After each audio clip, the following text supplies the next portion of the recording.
አሁን የሆነ ጊዜ ከአንድ ወንድማችን ጋር ስናወራ ነበር እኔ ጋር መጣና እከሌኩ ኢኽዋኒ ነው አለኝ ጀሚል ምንድነው ማለት ምን ማስረጃ ኖሮህ ነው አልኩት ያለኝ ማስረጃ አለ የስልጣን ጉዳይ በጣም ያሳስበዋል والله እንደዚህ ነው ያለኝ የስልጣን ጉዳይ በጣም ያሳስበዋል አልገባኝም አልኩት በስልጣን ጉዳይ ላይ ያለው አቋም ምናምን ነገር ብሎ ነገረኝ ዛሬ 7 አመት 6 አመት ገደማ ነው አስታውሳለሁ ከዚያ ምን አልኩት ቆይ ስለ ስልጣን ጉዳይ ሲነሳ ስልጣን ፈለገ ወይስ ምንድነው የተፈጠረው ነገር አልኩት نعم ስልጣን ለስልጣን ቦታ አለው ስልጣን ፈለገ እንዲህ ያደረገ والله استفسار አድርጌ ስጠይቅ ራእዩን ነው ያወራልኝ ያለው አገራችን ላይ ኢኽዋኖች አሉ ብለህ ታምናለህ አንተ በራስህ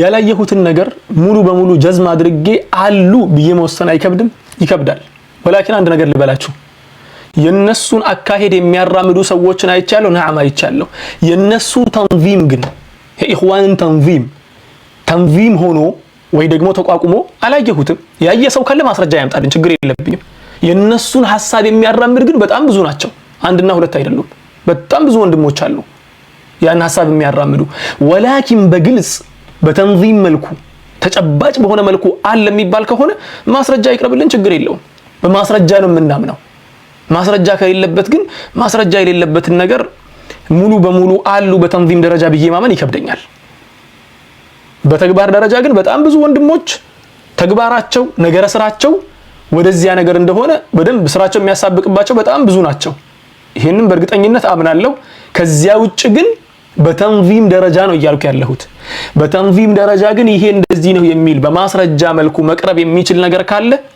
ኢንሻአላሁ ተዓላ ማስረጃውን እቀበላለሁ እስካሁን ድረስ ግን ማስረጃው የለኝም እኔ ጋር አልደረሰም ሼኽና ሼኽ ሙሪድ እርሶ ጋር ማስረጃ ካለ ቢያቀርቡልኝ ደስ ይለኛል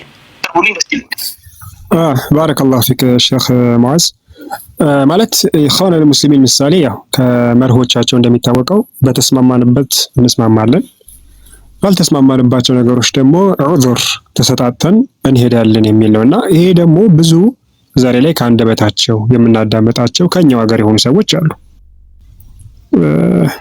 አኺ ኡስታዝ ሙዓዝና ምናልባት ይህ ነገር በራሱ እነዚህን ሰዎች ኢኽዋን መንሃጅ ኢኽዋን ፍክራ የኢኽዋን መንገድ እንደሚከተሉ ግልጽ አይደለም ወይ በዚህ ንግግራቸው መሰረት ወይ ደግሞ በተለያዩ የቢድዓ ምሳሌ መውሊድ ሲነሳ መውሊድ አይከፋፍለንም የሚል አንዳንዴ አጀንዳ ይዘው የሚመጡ አሉ የተውሂድን ጉዳይ አንዳንዴ ገሸሽም ያደርጓሉ በተለያየ መንገድ አንዳንዴ ሰዎች እነዛን ሰዎች ኢኽዋን ናቸው ወደ ማለት የሚከድባቸው ሁኔታዎች አሉ አንዳንዴ ደግሞ የተለያዩ ሐታ የኢኽዋን መስራቾችን ሰናእ የሚያደርጓሉ በተለያዩ ቪዲዮዎቻቸው ላይና ይሄ ነገር እንዴት ነው ሼኽ ሙዓዝ ባረከላሁ ፊክ والله ቅድም የተናገርኩትን ነገር ነው ሹፍ ሰናእ የማድረጉን ነገር ቀደምት አይማዎቻችን እኮ ሙኻለፋ የሚያደርጓቸውን ትላልቅ ሰዎችን ሰናእ አድርገዋል በሰናእ ደረጃ ከመጣን በነጥብ ደረጃ ከመጣንም ደግሞ አንዳንድ መሳኢሎች ላይ ሊግባቡ ይችላል ለምሳሌ ኢማም ነወዊን ከወሰድን ታላቁ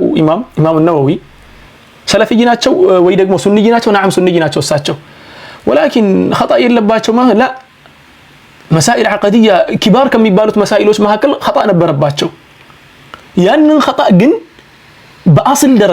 በአስል ደረጃ አስላቸው በአጠቃላይ እሳቸው ኢንጥላቅ የሚያደርጉበት አስል በአጠቃላይ የአህሉ ሱነቲ ወልጀማዓ አስል ስለሆነ እነዚያ خطأዎች መግፉር ለሁም ተብሎ ነው የሚወሰደው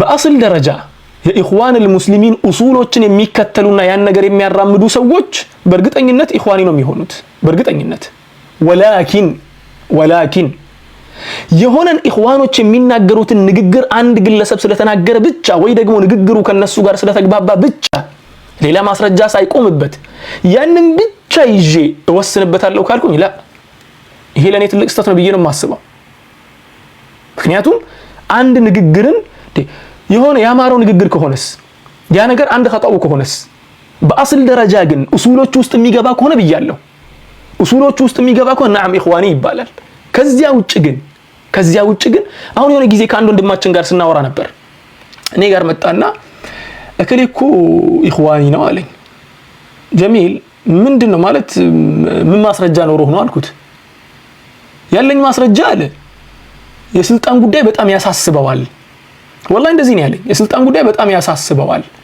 አልገባኝም አልኩት። በስልጣን ጉዳይ ላይ ያለው አቋም ምናምን ነገር ብሎ ነገረኝ። የዛሬ 7 ዓመት 6 ዓመት ገደማ ነው አስታውሳለሁ። ከዚያ ምን አልኩት፣ ቆይ ስለ ስልጣን ጉዳይ ሲነሳ ስልጣን ፈለገ ወይስ ምንድነው የተፈጠረው ነገር አልኩት። نعم ስልጣን ለስልጣን ቦታ አለው፣ ስልጣን ፈለገ እንዲህ ያደረገ። ወላሂ እስቲፍሳር አድርጌ ስጠይቅ ራእዩን ነው ያወራልኝ ያለው። በስተመጨረሻ ምን አለ፣ ስልጣን መፈለግ እኮ ሙሉ በሙሉ የኢኽዋኖች ሲማ ነው አለኝ። ጀሚል የኢኽዋኖች ሲማ የሚሆን ከሆነ اجعلني على خزائن الارض اني حفيظ عليم ያሉት ነብዩላህ ዩሱፍ ናቸው። ነብዩላህ ዩሱፍንም ታዲያ ኢኽዋኒ ናቸው ልትላቸው ነው አልኩት። ምክንያቱም اجعلني على خزائن الارض ማለት እኮ ያንን ስልጣን ለመቀበል ነው የጠየቁት። ስለዚህ ይህ ግለሰብ ያቺ ፖይንት ብቻ ስለተያዘችበት በዚያ ነጥብ ብቻ እንደዚያ ማድረግ ይቻላል ወይ ብዬ ጠየቅኩት። ወላሂ መጀመሪያ እንደዚያ ነበር የመሰለኝ የሚል ነገር መለሰልኝ ማለት ነው። ምን ልላችሁ ፈልጌ ነው፣ ግለሰቡ በአስል ደረጃ من اصول اخوان المسلمين የሚከተል ከሆነ ኢኽዋኒ ነው በእርግጠኝነት። አለበለዚያ ግን የሆነ ንግግር ተናገረ፣ የሱ ንግግር ከእከሌ ጋር ስለተገባባ ወይ ደግሞ አንድን ሰው ተና ስላደረገ ብቻ ወደዚያ ማስገባት የሚባለው ነገር እኔ በግሌ አላምንበትም። እዚህ አሁን ያለው ነገር ይሄ ነው። ቅድም እንዳልኩት ነው፣ በማስረጃ ደረጃ ነገሮች የሚቀርቡ ከሆነ ሁሉንም ነገር እኔ ምንም ችግር የለብኝም። ወላኪን ማስረጃ ሳይቀርብበት በግድ እኔ አምኛለሁ አንተም ካላመንክ የሚባል ነገር ከሆነ ላ حتى ተብዲዕና ተፍሲቅ ተድሊል ላይም እኮ ወደኋላ ተመልሰን ስንመለከት መሳኢሎቹ መሳኢል ኢጅቲሃዲያ ናቸው ብዙ ጊዜ የሚከሰቱት። ራሱ ሲጀመረኛ በዚያ ደረጃ ያለን ሰዎች አይደለንም፣ ገና ጀማሪ ተማሪዎች ነን። ጀማሪ ተማሪዎች ብንሆንም መስአላው መሳኢል ኢጅቲሃዲያ ነው። መስአላ ኢጅቲሃዲያ በሆነ ነገር ላይ አንተ አይተኸው እንደ ማስረጃ ልትቀበለው ትችላለህ። ያን ነገር እኔ ጋር ደግሞ ማስረጃ ላይሆን ይችላል። ለምሳሌ ያክል አሁን ቅድም ሸይኽ ሙሪድ ያነሳው ነጥብ አለ። የሆነ ሰው የሆነም ፖይንት አንስቶ የሚናገር ከሆነ ያን ነገር መናገሩ ለኔ አሁን በቂ ማስረጃ አይደለም ለኔ። በቂ ማስረጃ የሚሆነው አስሉ من اصول اخوان المسلمين ለዚያውም ደግሞ ያ አስል ከቁርአንና ከሱና ማስረጃ የሌለው አህሉ ሱነቲ ወልጀማዓን ሙኻለፋ ያደረጉበት ነጥብ ሆኖ ሲገኝ በእርግጠኝነት የዚያኔ ያ ሰው ኢኽዋኒ ነው የሚሆነው። የጀማዓውን ጉዳይ ስላስቀደመና ዲነል ኢስላምን በአጠቃላይ በዚያ ጀማዓ ማቀፉ ስለከለለው ማለት ነው። ከዚያ ውጭ ግን ወደኋላ ተመልሰን ብንመለከት አንድ ግለሰብ የሆነን ቃል ብቻ ተናገረ ብዬ የሙሉ ጀማዓውን ስያሜ የሚሆን ንስባውንም አልሰጠውም ማለት ነው። ያኔ ያለው ሼኹና ግልጽ ነው፣ ዋዲህ ነው። ባረከላሁ ፊክ። ያው ሙሉ ለሙሉ የኢኽዋን ስለታየበት ሁክም እንሰጠዋለን።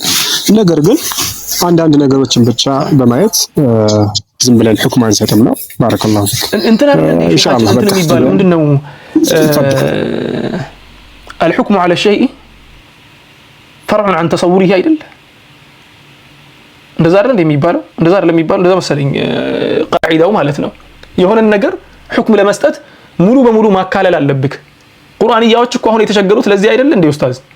ቁርአንያዎች እኮ የሆነችን የአላህን ቃል ነጥለው ይዟታል። ከዚያ በኋላ በቃ ያንን ይዘው ነው ሁሉን ነገር እንትን የሚሉት።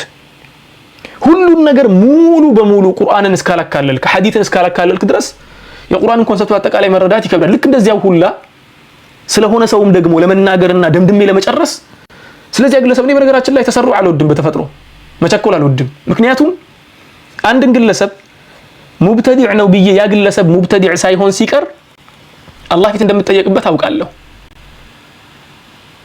ሙብተዲዕነቱን የምትጠራጠርን ሰው በጥርጣሬ ሙብተዲዕ ነው ማለት ወንጀል መሆኑን ነው የማምነው። ምክንያቱም ነብዩ ሰለላሁ ዐለይሂ ወሰለም ሐዲታቸው ላይ የተናገሩት ሐዲስ አለ አይደል? فمن اتقى الشبهات فقد استبرأ لدينه وعرضه። የሆነ ሹብሃ ካለብኝ ራሱ ስለዚህ ያ ግለሰብ ሹብሃ ነገር ካለ አበደን በዚያ ሹብሃ ነው የምቆመው። ላ አበደን በዚያ ሰው ላይ ኢጥላቅ الحكم የሚባለው ነገር አልቀበልም። ምክንያቱም ይህ ግለሰብ እንዲህ ነው፣ ይሄ ሹብሃዎች አሉ። እነኚህ ሹብሃዎች እያሉ እንዴት አድርጌ ነው ይሄን ግለሰብ ሙሉ ስያሜ የምሰጠው የሚል ነገር አለና ሙሉ በሙሉ ያለውን ነገር ማካለል ግድ ይላል ብዬ ነው የማስበው ማለት ነው። ሼኻችን ጀዛኩሙላህ ኸይር።